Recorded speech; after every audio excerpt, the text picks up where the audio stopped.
Selamat datang di dunia pemrograman. Anda akan mempelajari bahasa C++. Pertama-tama, Anda mengenal sebuah contoh program C++ yang sangat sederhana. Sebagaimana dapat Anda lihat berikut ini.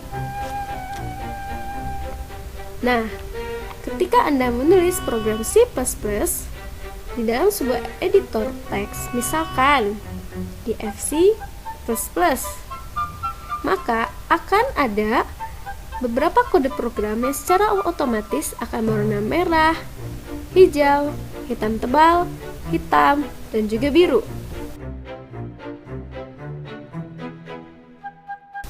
Nah, mari mengenal kode program.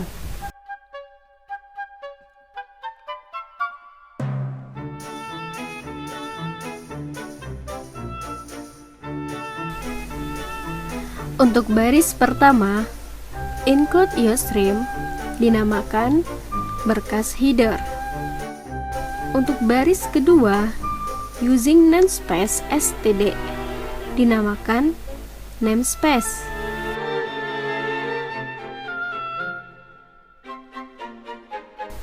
Untuk baris ketiga, in main merupakan fungsi utama. Untuk baris keempat, kurung kurawal buka merupakan awal tubuh fungsi main.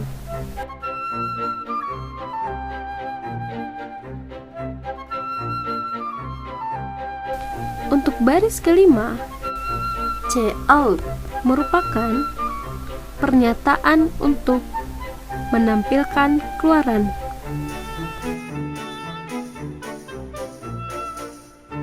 Masih di baris kelima, kata ujungnya yaitu endl merupakan karakter untuk pindah baris.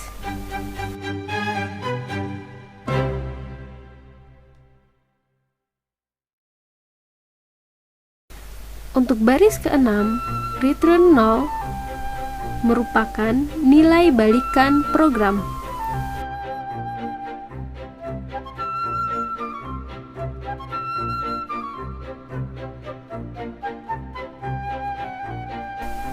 Dan baris terakhir, kurung kurawal tutup merupakan akhir tubuh fungsi main.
Mari sejenak kita mengenal penjelasan dari masing-masing kode program.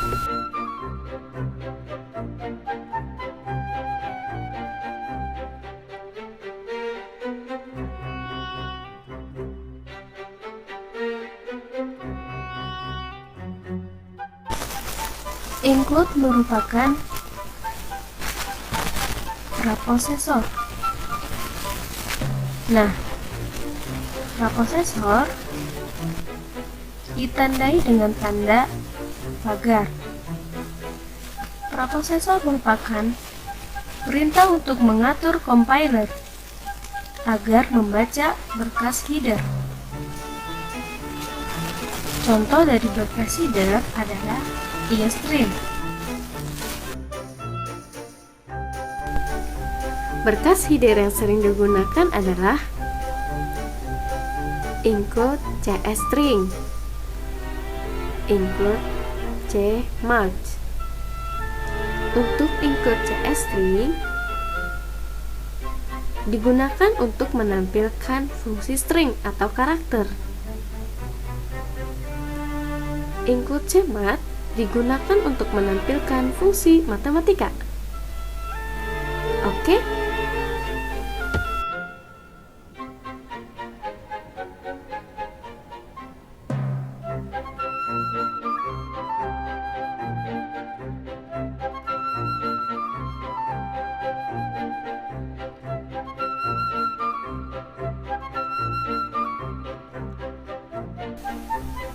Using namespace std.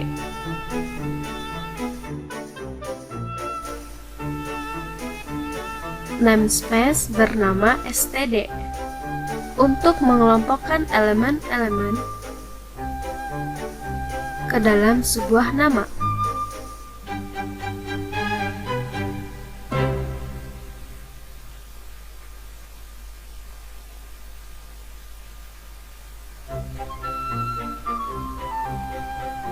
Std adalah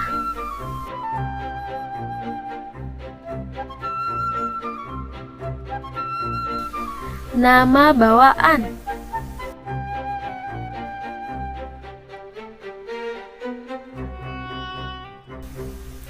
Yang digunakan pada semua pustaka standar C++.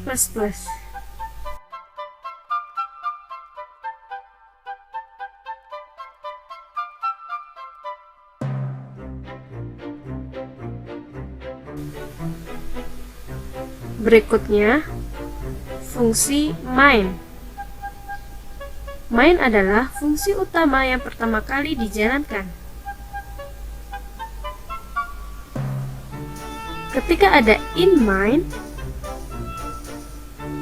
in di sini menjelaskan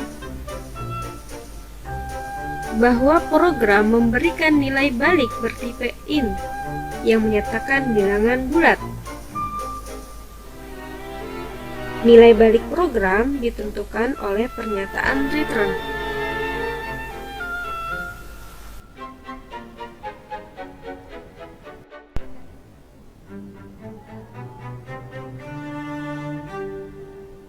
Return 0 merupakan pernyataan untuk memberi kode keluar program.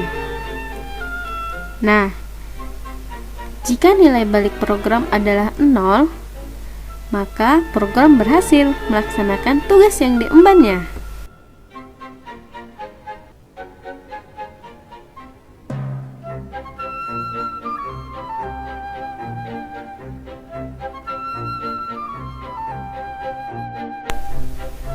Don't forget,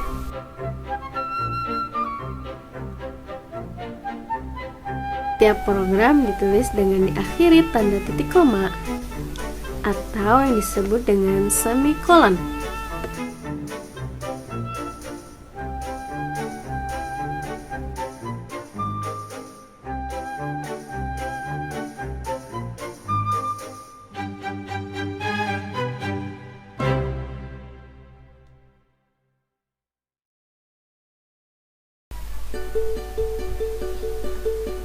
Selamat datang di kelas 1B. Sini akan belajar tentang tipe data. Apa itu tipe data? Jika diartikan perkataannya, tipe sama dengan jenis. Secara keseluruhan, tipe data adalah merepresentasikan jenis dari suatu nilai tertentu.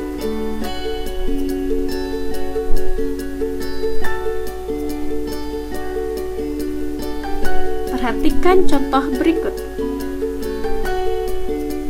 Pertama, jika diberikan angka 10 ini merupakan tipe bilangan bulat. jika diberikan 12,3. Nah, ini merupakan tipe bilangan real. Contoh ketiga, jika diberikan A. Nah, ini merupakan tipe dari karakter.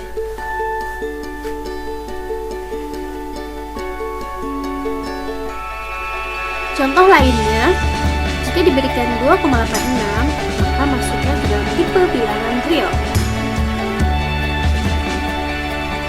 Dan perhatikan contoh berikutnya.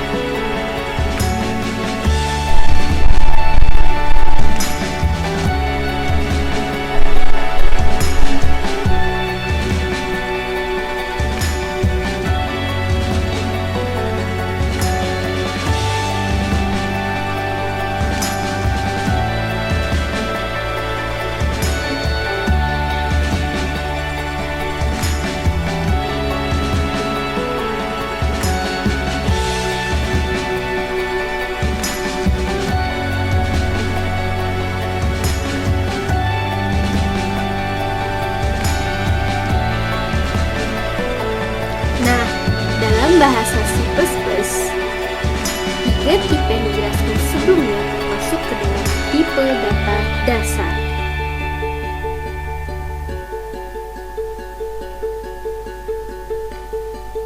Namun, istilah dalam tipe bilangan bulat dikenal dengan integer, bilangan real dikenal dengan float,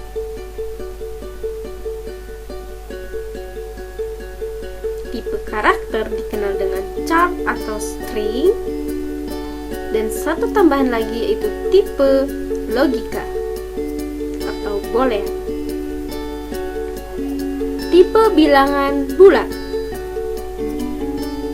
Tipe data ini simpelnya tipe data yang bilangannya tidak memiliki koma. Perhatikan tabel berikut. Ternyata banyak jenis tipe data yang masuk ke dalam bilangan bulat. Ada int atau integer,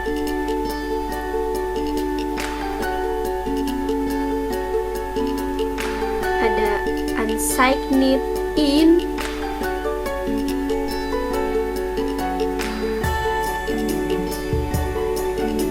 dan beberapa lainnya.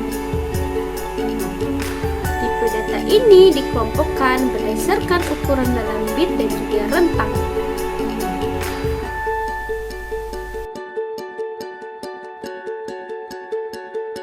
Antara signed dan unsigned. Apa ya bedanya? Kadang-kadang kita membutuhkan nilai negatif, kadang-kadang pula kita membutuhkan nilai positif. Maka dari itu,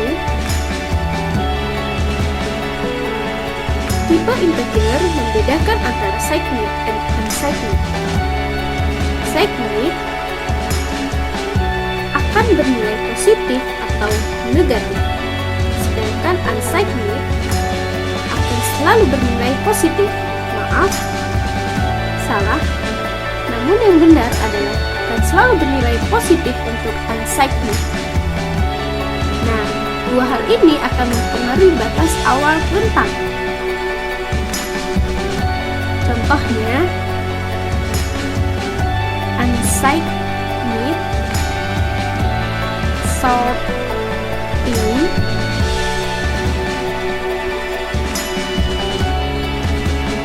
unsigned sort integer dapat menampung nilai dari 0 sampai 65,535. Mengapa dimulai dari 0? Karena tadi unsigned akan menampung nilai yang positif saja, sehingga dimulai dari 0 sampai 65,535. Sedangkan Sedangkan jika tipe datanya itu adalah Cygnet Short Integer, karena bisa menampung nilai positif dan nilai negatif, maka nilai dimulai dari min 32,768 sampai pada batas 32,767. Di antara dua tipe data ini, rentangnya sama-sama besarnya, namun untuk batas awalnya berbeda.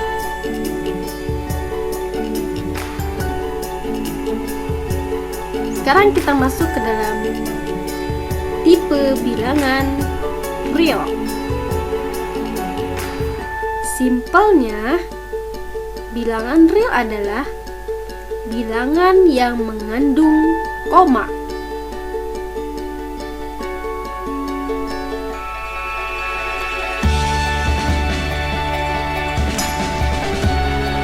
Perhatikan tabel berikut.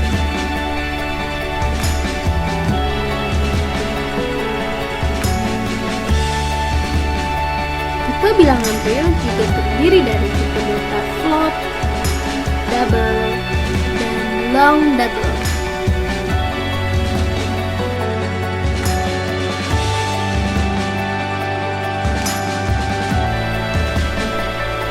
Sekarang kita masuk ke tipe data logika atau dikenal dengan istilah boolean. Tipe data logika adalah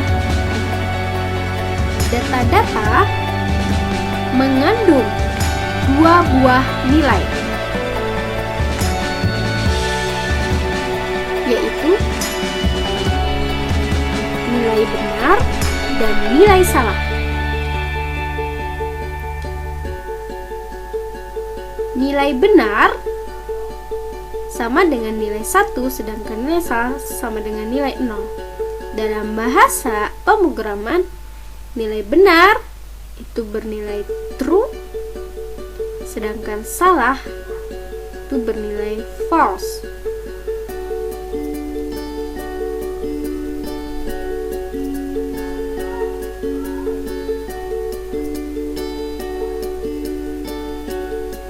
True dan false ini yang disebut dengan nilai logika.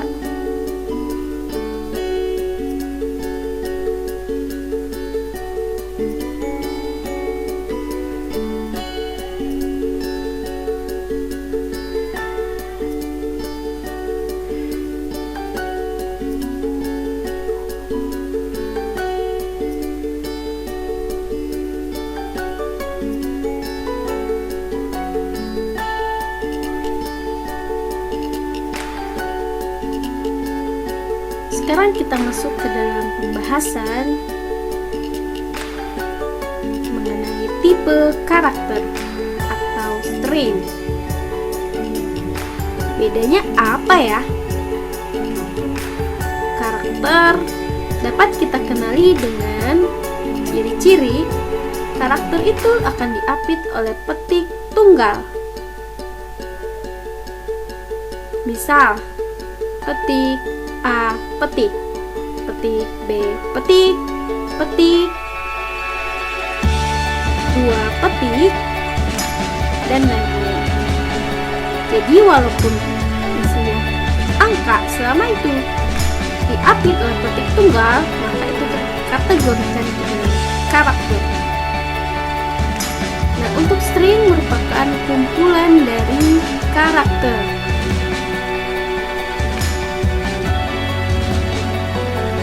Cirinya diapit oleh tanda petik ganda. Misal, tanda petik 2 A, tanda petik 2. Kan contoh itu. Jadi dapat dibedakan antara petik tunggal dan petik ganda. Perhatikan tabel dari tipe data chart, tipe data uncycled chart, yang dapat dibedakan juga berdasarkan ukuran dalam bit dan juga rentangnya.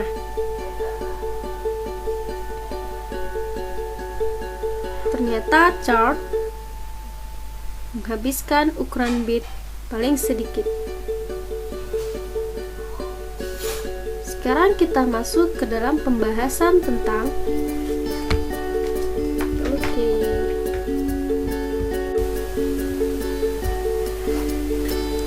pemilihan tipe data yang paling tepat. Bagaimana untuk memilih tipe data yang paling tepat?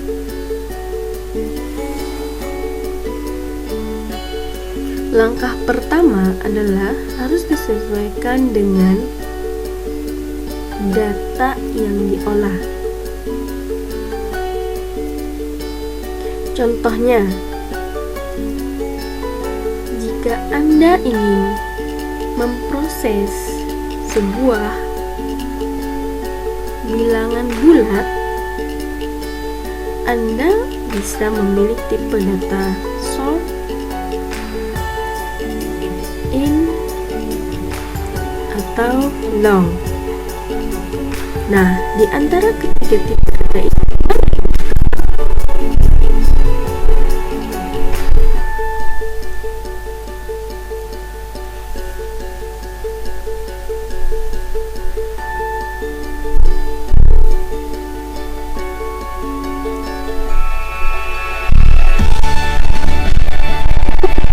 yang pertama, pilih tipe data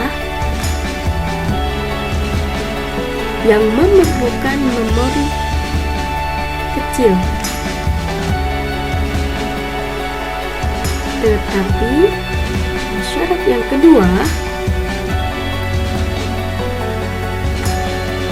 bisa menampung semua kemungkinan.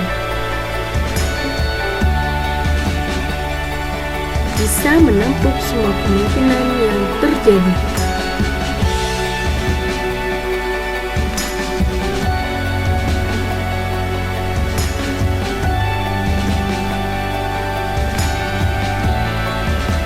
Misalkan, program meminta masukkan angka dari rentang plus 10 sampai plus 10 yang ditulis genap.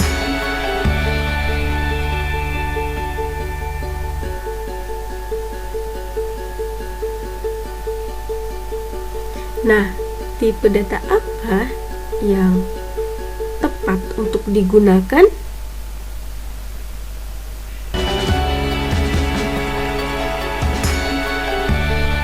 Nah, maka kita harus melihat tabel berikut.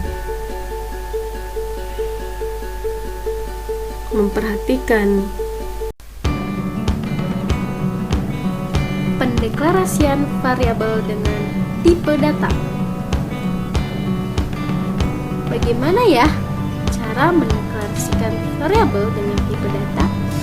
Langsung saja perhatikan contoh berikut. In x titik koma. Dalam pendeklarasian variabel harus ada tipe data yang diikuti dengan nama variabel dan jangan lupa titik koma. Jadi dalam pendeklarasian variabel ada unsur tipe data dan juga nama variabel yang disertakan.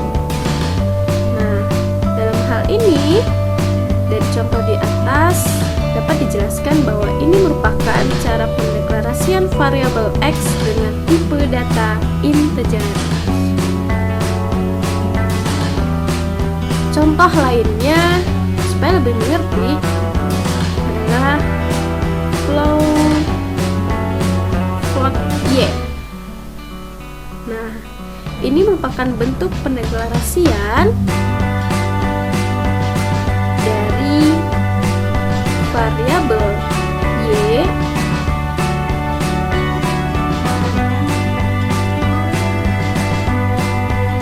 dengan tipe data float.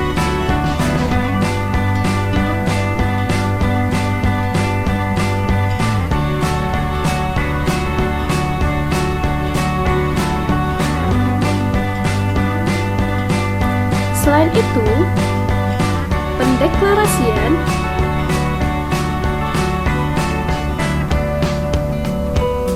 dapat juga dilakukan dengan beberapa buah variabel.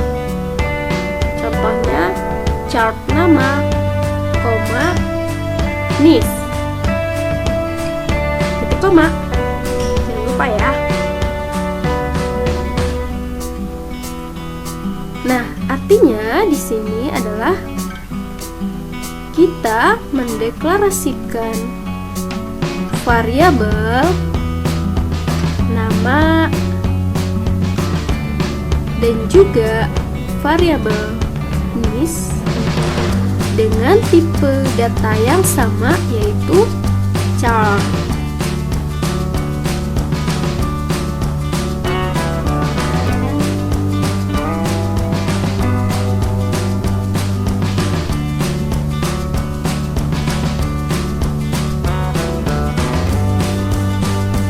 Latihan lagi yuk.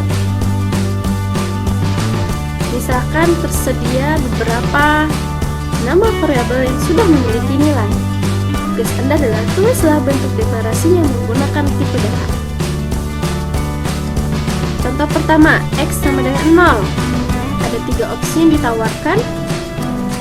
Apakah A, in X sama dengan 0, atau opsi yang lainnya? Silahkan diperhatikan. Yang A salah karena apa ya? Apakah karena tipe datanya? Benar atau salah? Benar. Jika menggunakan in, tidak masalah. Nama variabelnya sesuai, sama dengan 0, sesuai. Namun yang salah adalah titik koma yang tidak disertai.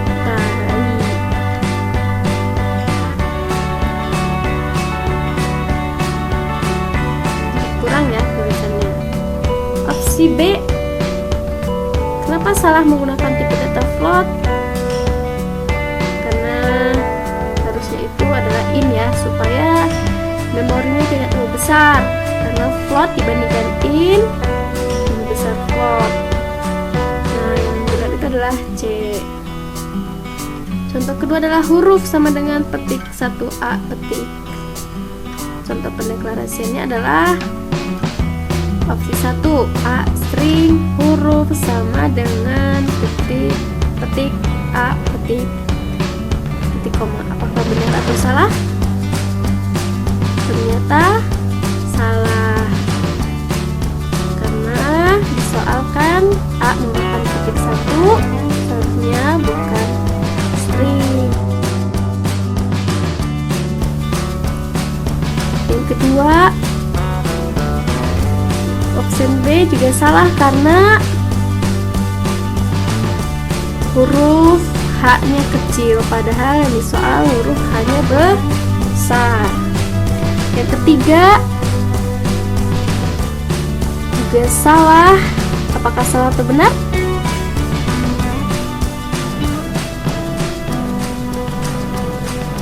Kita perhatikan, menggunakan chart, benar. Dan huruf H juga kecil, petiknya 1, dan titik komanya juga tidak lupa. Oke ya. Sip, Masya Allah paham.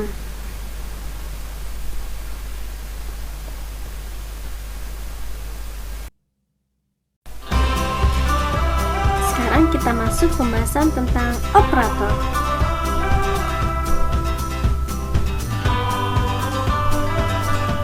Apa itu operator?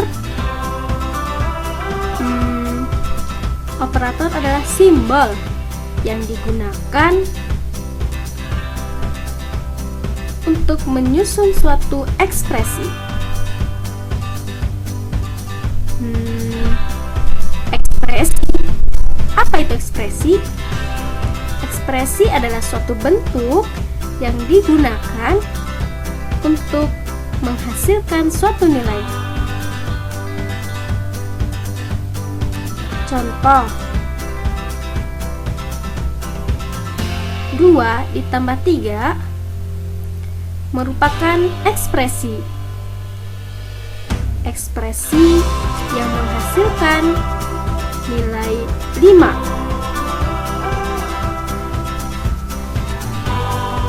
Angka 2 merupakan operan.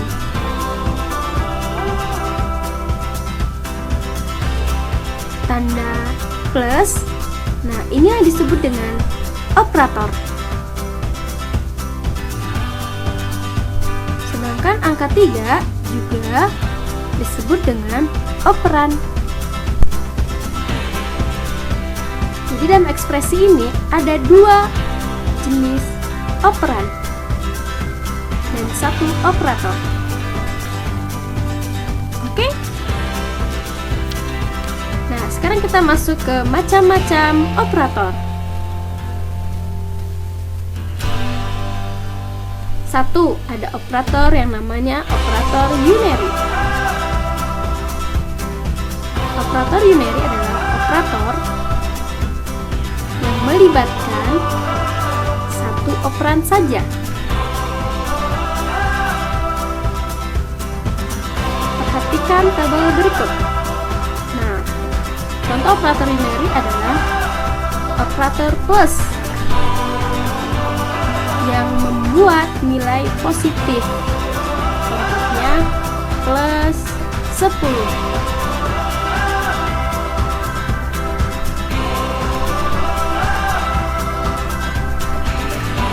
Operator kedua adalah operator min yang membuat nilai negatif. Contohnya min 10.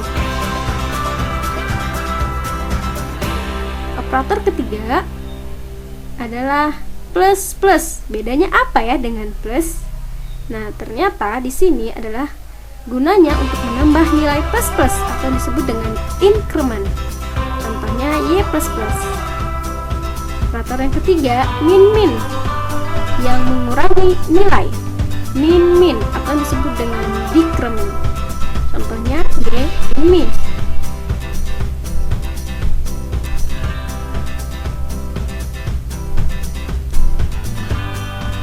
Nah, untuk lebih paham, perhatikan contoh berikut.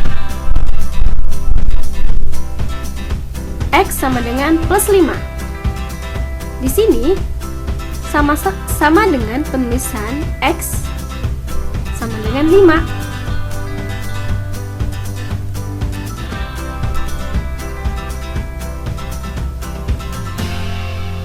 Nah, contoh untuk penggunaan increment adalah misalkan X awal 5, kemudian ada X plus plus, maka X akhirnya adalah 6 karena merupakan hasil operasi dari 5 plus 1.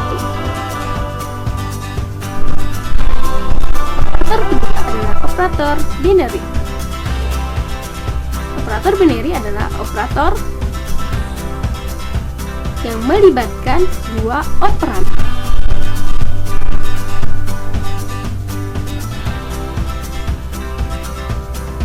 Nah, terbagi dalam 2 operator yang disebut dengan operator aritmatika dan juga operator logika.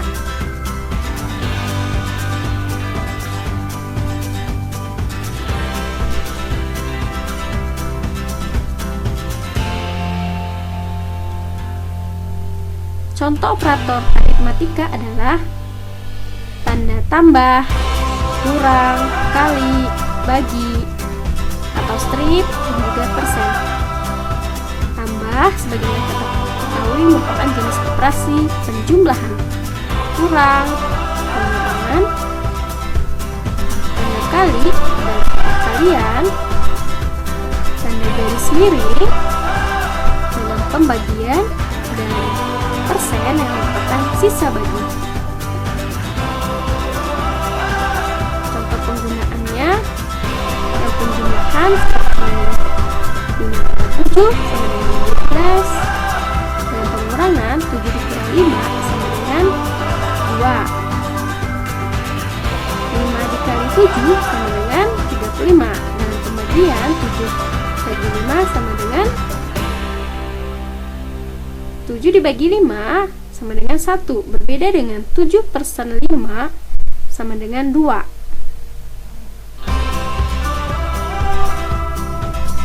Sisa bagi. sekarang kita masuk ke prioritas operator. Prioritas operator dalam operator aritmatika. Untuk operator plus menempati prioritas pertama. Untuk operator min juga menempati prioritas pertama.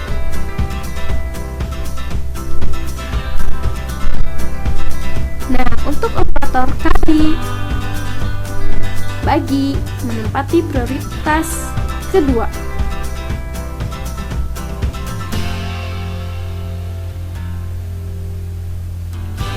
Begitupun untuk operator sisa bagi menempati prioritas kedua.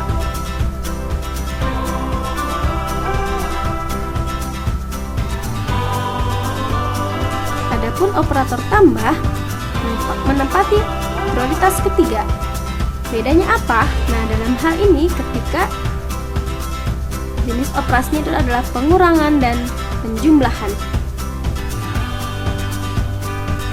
Nah, dari prioritas ini menentukan urutan pengerjaan dalam satu ekspresi.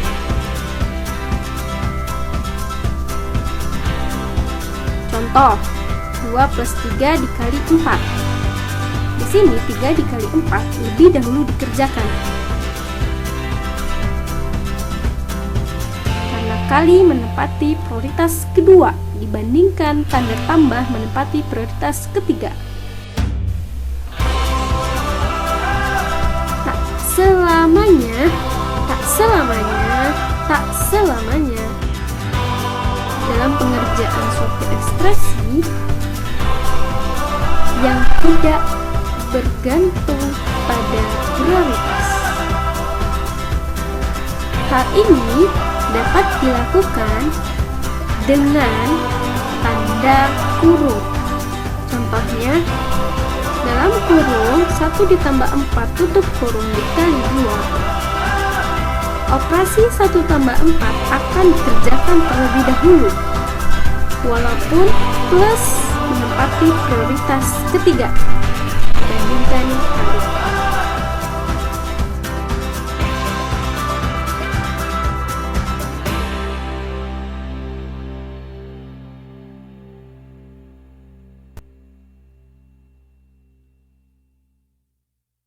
Ukuran bit dan juga rentang yang mampu memenuhi kondisi